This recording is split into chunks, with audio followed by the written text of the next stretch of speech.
Hello दोस्तों, कैसे आप सभी लोग। आशा करते हैं सभी लोग अच्छे होंगे, स्वस्थ होंगे, मस्त होंगे, तंदुरुस्त होंगे। तो दोस्तों, आज हम लोग एक नए सेशन की शुरुआत कर रहे हैं और इस नए सेशन में नए सब्जेक्ट की शुरुआत कर रहे हैं। वह सब्जेक्ट है आपका हिंदी पेडागोजी।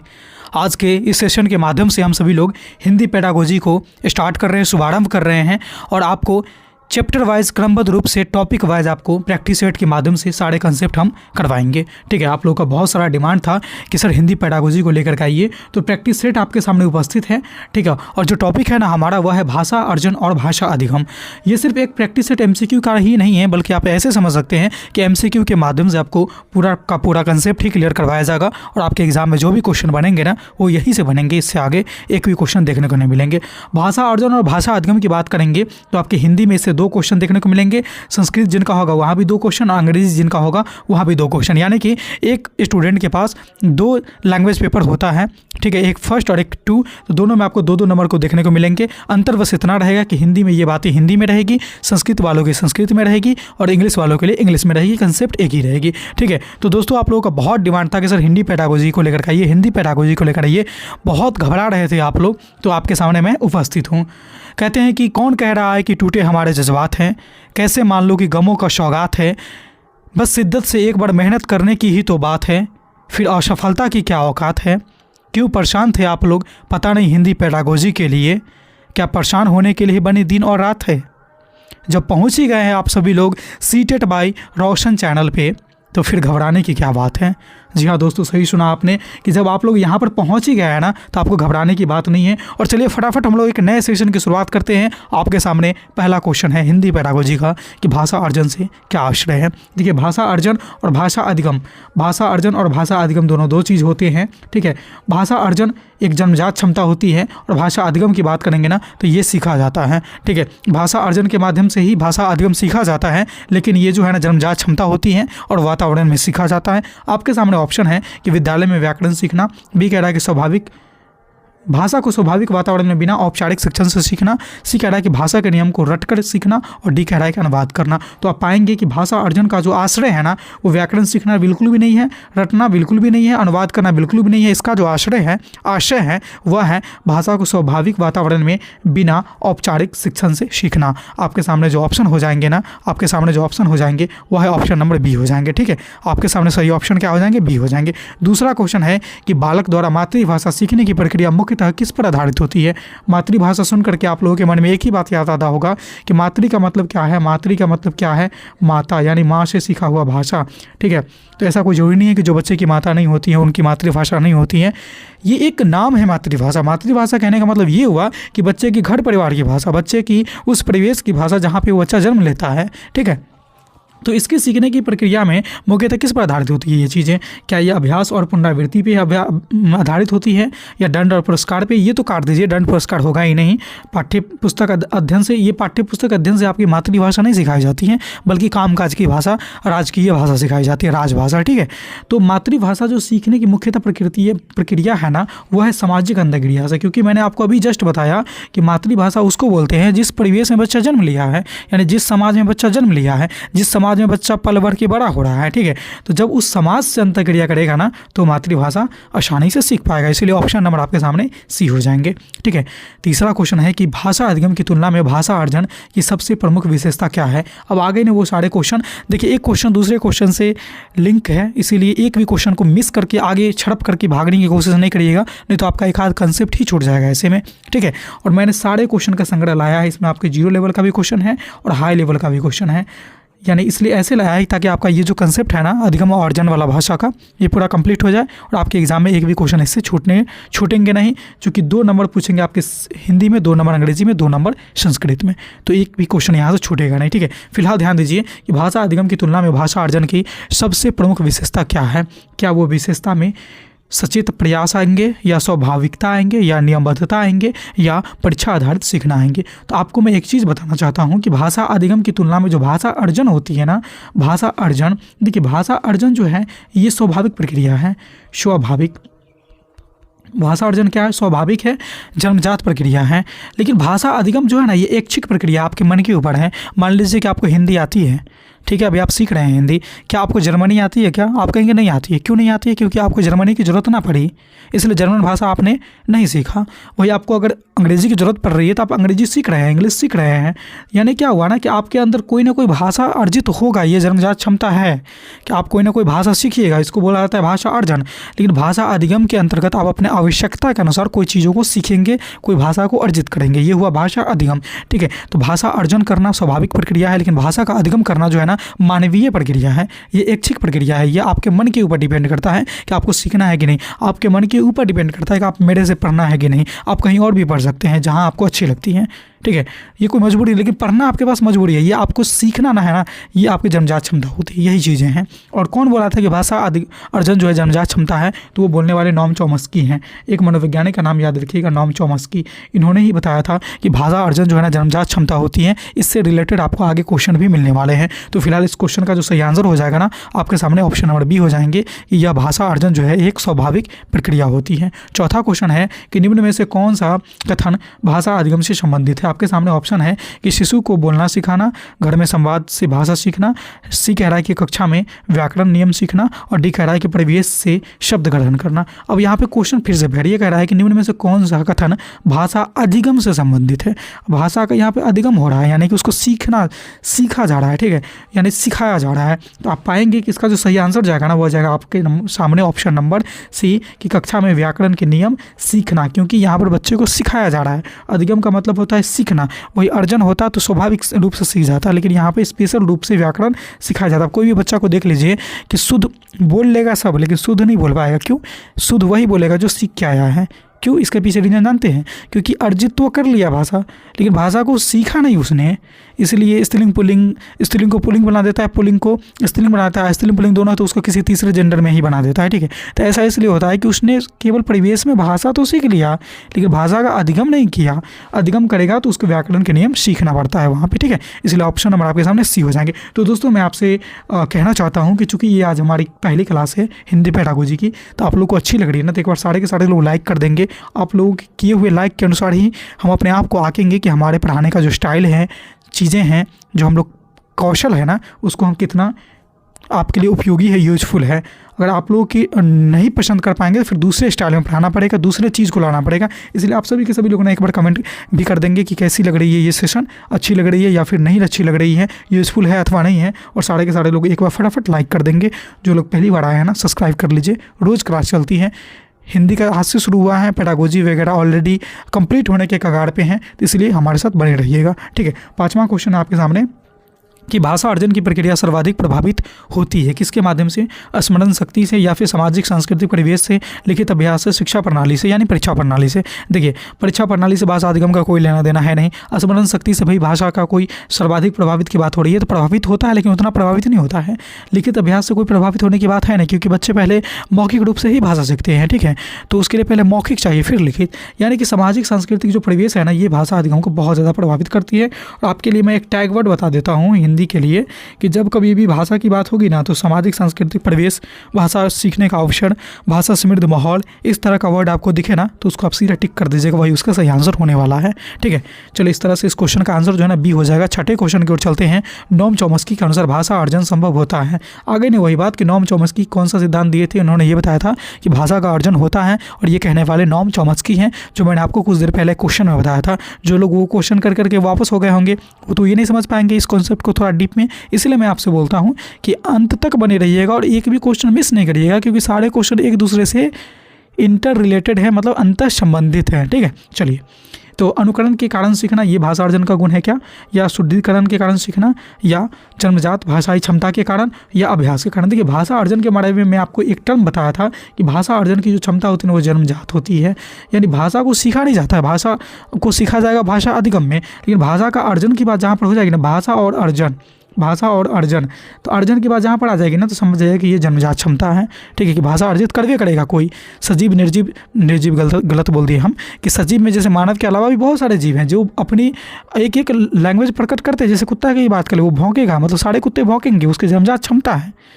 कुत्ता बोल नहीं पाता है। जैसे तोता, एक एग्जाम्पल मैं आपके सामने रखता हूँ, तोता।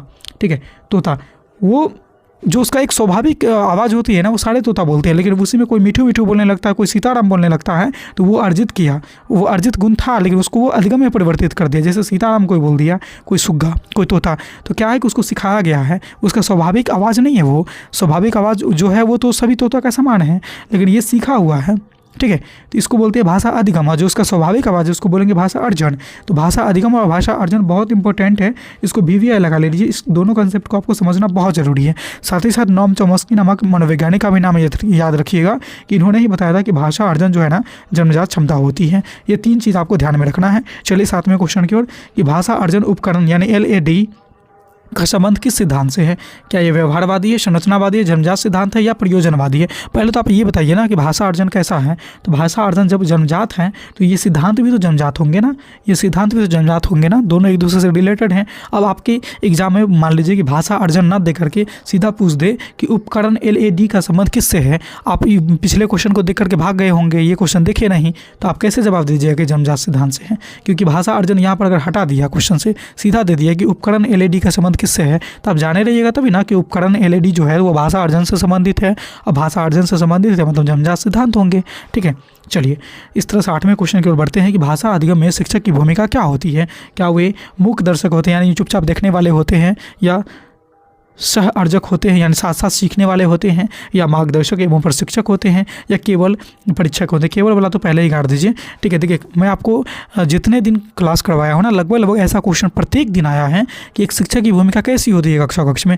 तो हमेशा याद रखिएगा कि शिक्षक जो होते हैं ना, मार्गदर्शक होते हैं, प्रशिक्षक होते हैं, सुगमकर्ता होते हैं, पथ प्रदर्शक होते हैं, इत्यादि नाम जो है ना शिक्षक के लिए बना हुआ है पेडागोजी में, और वो सारे नाम जहाँ पे आपको दिख जाएंगे वो उसका सही आंसर होंगे। इस तरह से ऑप्शन नंबर सी जो है ना इसका सही आंसर हो जाएंगे। चलिए 9वें क्वेश्चन की ओर, कि द्वितीय भाषा अधिगम की प्रक्रिया अधिक प्रभावी होता है जब नियम पर जोर दिया जाता है, अर्थपूर्ण संदर्भ में भाषा प्रयुक्त हो, केवल लिखित अभ्यास कराया जाए, केवल वाला काट दीजिए, त्रुटि पर दंड ये भी काट दीजिए। अब आपके सामने 2 ही ऑप्शन बचे हैं, नियम पर अधिक जोर दिया गया हो और अर्थपूर्ण संदर्भ में भाषा प्रयुक्त हो। तो देखिए द्वितीय भाषा कहने का मतलब ये हो गया कि मातृभाषा को छोड़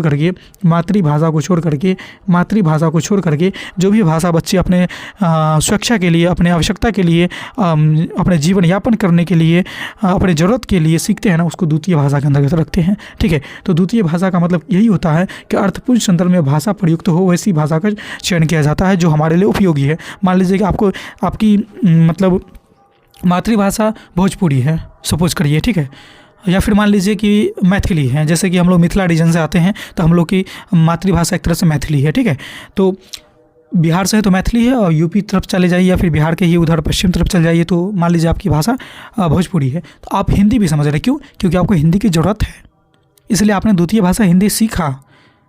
तो यही चीज़ बात है कि भाषा अधिगम इसीलिए किया जाता है कि अर्थपूर्ण संदर्भ में भाषा प्रयुक्त हो सके। 10वां क्वेश्चन है कि बालक द्वारा व्याकरण की गलत संरचना बनाना या क्या दर्शाता है? बालक द्वारा व्याकरण की गलत संरचनाएं बनाना यह क्या दर्शाता है? बालक असफल है? कभी नहीं ऐसा बोलेंगे। अभ्यास की कमी, शिक्षक की दोष, या भाषा अर्जन की प्रक्रिया सक्रिय है? देखिए बालक को कभी भी असफल नहीं बोला जा सकता है अगर गलती करता है तो, ठीक है। ये भाषा अर्जन की प्रक्रिया में सक्रिय है, इसीलिए बालक जो है ना गलत संरचना बनाता है, यानी भाषा वो अभी सीख ही रहा है, अर्जित ही कर रहा है, ठीक है। वो अर्जित ही कर रहा है, इसलिए वो अभी सक्रिय है, उसमें प्रांगत नहीं हुआ, इसलिए वो गलत कर रहा है, ठीक। ऑप्शन नंबर आपके सामने बी चले जाएंगे।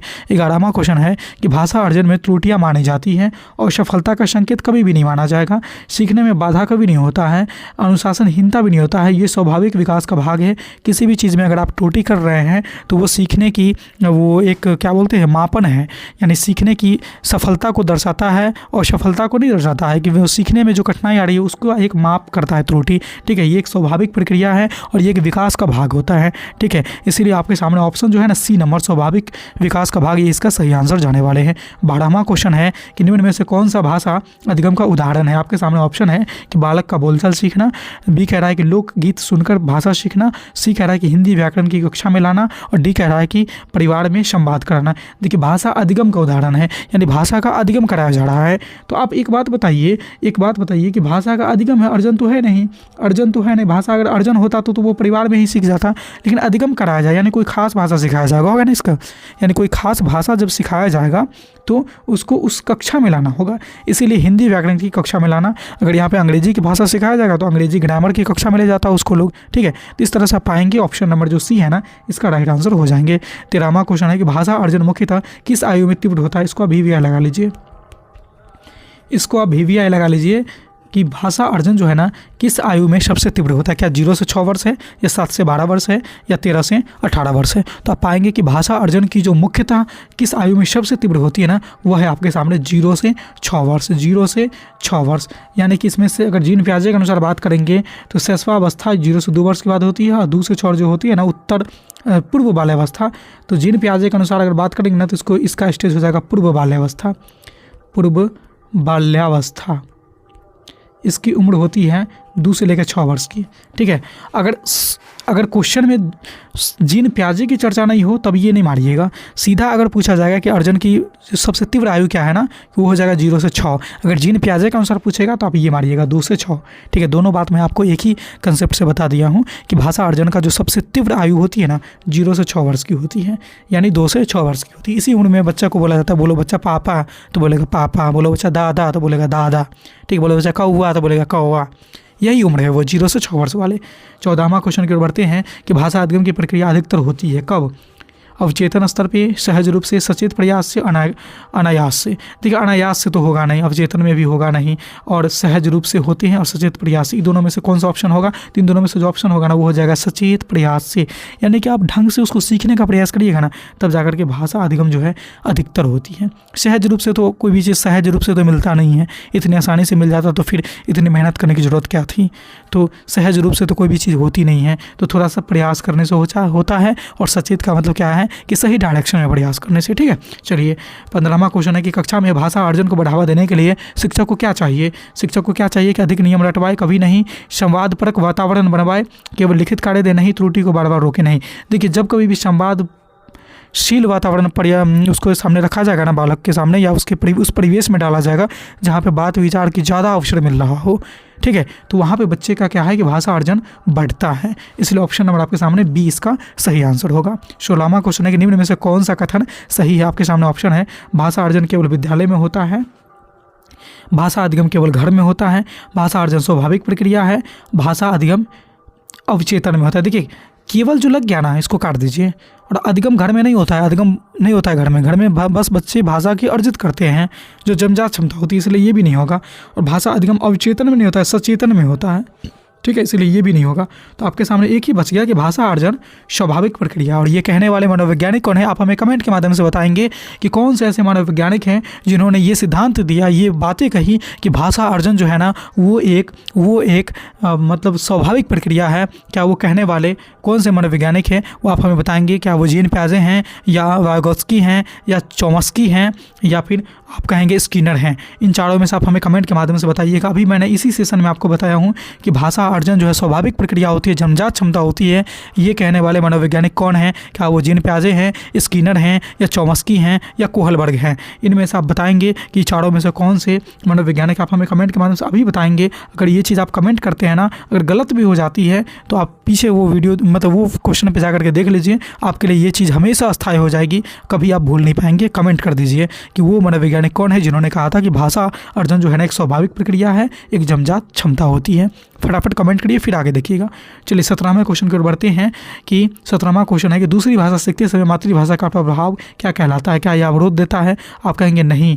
क्या यह अंतरण है, या विकार है, या विस्मृति है। तो देखिए जब आप दूसरी भाषा सीखते हैं ना तो मातृभाषा का जो प्रभाव है वो भाषाई अंतरण करता है, ठीक है। कहीं ना कहीं ये सहायक ही होता है, कहीं ना कहीं ये सहायक ही होता है, ये भाषाई में अंतरण करता है। ये अवरोध कभी नहीं करेगा, विकार कभी नहीं उत्पन्न करेगा, विस्मृति भी कभी उत्पन्न नहीं करेंगे, ठीक है। ये हो जाएंगे आपके भाषाई अंतरण हो जाएंगे, ठीक है।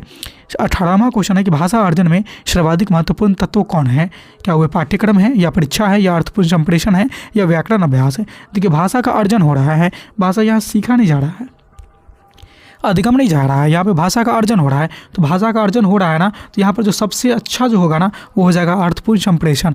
वही भाषा की अधिगम की बात होती, भाषा की अधिगम की बात होती तो अधिगम में अभ्यास व्याकरण का जरूरी हो जाता है, अधिगम में व्याकरण की ज्ञान जरूरी हो जाती है। लेकिन अर्जन की बात हो तो अर्जन में व्याकरण की ज्ञान की जरूरत ना पड़ती है। भाषा अर्जन में अर्थपूर्ण संप्रेषण की बात होती है। अर्थपूर्ण संप्रेषण का मतलब ये है, संप्रेषण का मतलब क्या होता है कि बोलचाल की भाषा, जो अपनी मन की बात हम दूसरे तक पहुंचा रहे हैं ना, या फिर आपकी मन की बात हम सुन रहे हैं, ये संप्रेषण होता है। तो ये एक अर्थपूर्ण होना चाहिए कि हाँ मैं ये बोल रहा हूँ ना, इसका मतलब ये है, ये अर्थ ही है, ऐसा नहीं कि निरर्थक हो, ऐसा कुछ नहीं। ठीक है, तो इस तरह से आप पाएंगे ऑप्शन नंबर सी इसका सही हो जाएंगे। 19वां क्वेश्चन है कि भाषा अधिगम की प्रक्रिया में प्रमुख होती है क्या? प्राकृतिक संपर्क, संचरित शिक्षण, अनौपचारिक बातचीत या अनुकरण पात्र। देखिए अनौपचारिक बातचीत, अनुकरण, प्राकृतिक संप्रण, संचरित, इन चारों में से जो सही ऑप्शन जाएगा ना आपके सामने वो हो जाएगा आपके सामने ऑप्शन नंबर बी कि संरचित शिक्षण। ठीक है, यानी इसका मतलब ये हुआ संरचित शिक्षण का मतलब, ये थोड़ा सा नाम अटपटा सा है बोलने में, थोड़ा सा ये हो रहा है संरचित शिक्षण। ठीक है, इसका मतलब ये हो गया कि भाषा अधिगम की प्रक्रिया है। तो अधिगम में कोई भी चीज़ को एक संरचित को ऐसे आप कह सकते हैं ना कि मतलब कि एक व्यवस्था में सीखना। ठीक है, ये ऐसे शिक्षण जिसको एक मतलब व्यवस्था में सीखा जाता है, जैसे व्याकरण को व्यवस्था में सीखा जाता है और व्याकरण भाषा अधिगम की एक प्रक्रिया का प्रमुख अंग है। इसीलिए संरचित शिक्षण जो है ना एक व्यवस्था को दर्शाती है, ये भाषा के अधिगम में प्रमुख होती है। ऑप्शन नंबर आपके सामने बी चले जाएंगे। 20वां क्वेश्चन है आपके सामने कि निम्न में से कौन सा कथन भाषा अर्जन और भाषा अधिगम के बीच सही अंतर को दर्शाता है? आपके लिए ना आपके एग्जाम के दृष्टिकोण से ना ये जो क्वेश्चन है ना इसको VVI लगा लीजिए। देखिए निम्न में से कौन सा कथन भाषा अर्जन और भाषा अधिगम के बीच सही अंतर को दर्शाता है? क्या भाषा अर्जन विद्यालय में होता है? आप कहेंगे नहीं, ये तो जन्मजात क्षमता है, ये बात यहीं पे गलत हो गई। बी कह रहा है कि भाषा अर्जन अवचेतन एवं स्वाभाविक प्रक्रिया है। देखिए अवचेतन और स्वाभाविक प्रक्रिया तो है जब भाषा अधिगम जो है ना सचेतन और औपचारिक है, ये भी है। तो इस तरह से बी तो सही लग रहा है, लेकिन आगे चलिए देखते हैं कि भाषा अर्जन नियमों पर आधारित है जबकि भाषा अधिगम अर्थ पर। देखिए भाषा अर्जन नियम पर आधारित है ही नहीं, ये तो स्वाभाविक प्रक्रिया, ये तो गलत हो गया। डी कह रहा है कि भाषा अर्जन केवल लिखित भाषा से संबंधित है जबकि भाषा अधिगम मौखिक से। नहीं, भाषा अर्जन लिखित से संबंधित नहीं है, बल्कि भाषा का जो अर्जन होता है ना जो स्वाभाविक प्रक्रिया वो तो मौखिक से संबंधित है, तो ये भी नहीं होगा। ठीक है, तो आपके सामने डी नहीं है होगा, सी नहीं ही होगा, ए नहीं ही होगा। तो बच कौन गया? बच गया आपके सामने ऑप्शन नंबर जो है ना बी, यानी कि ऑप्शन नंबर बी कह रहा है कि भाषा जो है अर्जन अवचेतन और स्वाभाविक प्रक्रिया है, यानी हाँ खुद व खुद प्रक्रिया में आती है। लेकिन जो भाषा का अधिगम है वो सचेत यानी कि सक्रिय होकर के और औपचारिक रूप से यानी किसी खास जगह पर जाकर के खास समय में सीखा जाता है। इसीलिए आपके सामने ऑप्शन नंबर 20 जो है ना 20 नंबर क्वेश्चन का ऑप्शन नंबर बी जो है ना ये इसका राइट आंसर होंगे। तो इस तरह से हम लोगों ने इस क्वेश्चन का सही आंसर करेंगे ऑप्शन नंबर बी। तो दोस्तों ये थे हमारे हिंदी का सेशन। ठीक है, पहली क्लास थी आज हमारी, प्रैक्टिस सेट नंबर 1 था। तो ये प्रैक्टिस सेट नंबर कैसी लगी आप हमें कमेंट के माध्यम से ज़रूर बताएंगे। अगर अच्छी लगी है, ये सेशन आपके लिए उपयोगी है, यूजफुल है, तो आप हमारी मेहनत के लिए ना एक लाइक तो बनता है, एक लाइक कर दीजिए। एक मोटिवेशन मुझे भी मिलनी चाहिए ताकि कल की क्लास में प्रैक्टिस सेट 2 जब लेकर के आएंगे ना तो आपके लिए और अच्छे संग्रह लेकर के आएंगे। तो आपके मोटिवेशन देने का एक ही जरिया है, वो है लाइक, और दूसरा ये है कि आप हमें कमेंट के माध्यम से अपना कीमती सुझाव जरूर दें। ये सेशन कैसा लगा आप हमें ये बात भी जरूर बताएंगे। तो दोस्तों आज के इस सेशन में प्रैक्टिस सेट नंबर 1 को किया, कल के सेशन में हम लोग प्रैक्टिस सेट नंबर 2 को करेंगे। तो हमारे साथ बने रहिएगा। जो लोग अभी तक सब्सक्राइब नहीं किए हैं ना चैनल को, एक बार सब्सक्राइब कर लीजिए ताकि इस तरह के रोचक महत्वपूर्ण और उपयोगी वीडियो मैं जब भी अपलोड करूँ ना तो उसका नोटिफिकेशन आप तक सबसे पहले पहुँच जाए। तो इस वीडियो में इतना ही था, फिर मिलते हैं कल की क्लास में प्रैक्टिस सेट नंबर 2 के साथ। तब तक ले देखते रहिए हमारे चैनल CTET बाय रोशन को। धन्यवाद।